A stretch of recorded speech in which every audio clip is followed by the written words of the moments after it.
Now we're joined by a young mother who was displaced by the Eaton Fire, which is raging northeast of downtown Los Angeles. Lindsey Troy fled early Wednesday morning with her husband and their 2 children as the flames crept closer to their neighborhood of Eagle Rock. Her 5-year-old daughter's school burned down in nearby Altadena, which, as we've been reporting, has been utterly devastated. And Lindsey joins us now from San Diego, where she and her family are staying at the moment. Lindsey, thank you so much for joining us. Before we even start to ask you about what happened, can I just ask how you are doing and how your children are doing? Hi, yeah, thank you so much. Yeah, we're actually doing pretty well. We're really fortunate because we have a really strong support community. My family's from San Diego. I'm from San Diego, and my husband has a lot of family down here.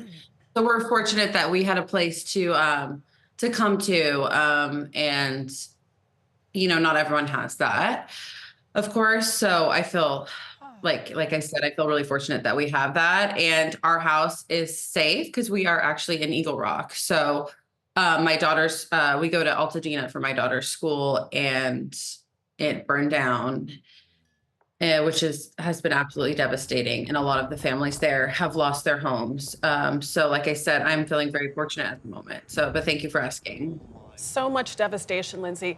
Take us back to the night before you evacuated, because you were caught off guard. You're with your family playing games, just bonding together. And then tell us about the conversation you had with a neighbor and how you learned that the fires were coming.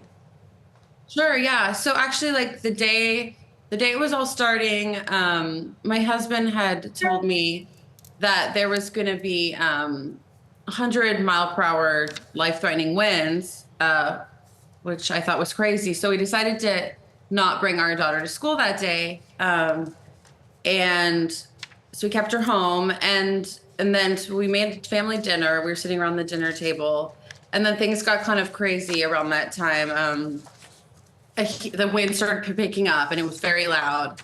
And a huge branch, like 25-foot branch, fell from our neighbor's tree, their pine tree, hit our house, like cracked the side of the house, fell onto the deck. And then shortly around that time, the power went out.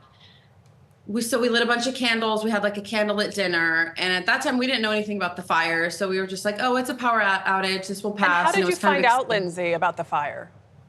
Yeah. So I got a text from a friend in Las Vegas, actually, and she was like, "Are you okay? I heard about the fires in Pasadena." And we were both kind of like, my husband and I were like, "What?" And we looked it up, and that's when we found out about the Eaton Canyon fire, and we were absolutely devastated because that's our go-to hiking spot as a family. That's kind of like sacred to us. So that was absolutely heartbreaking to hear.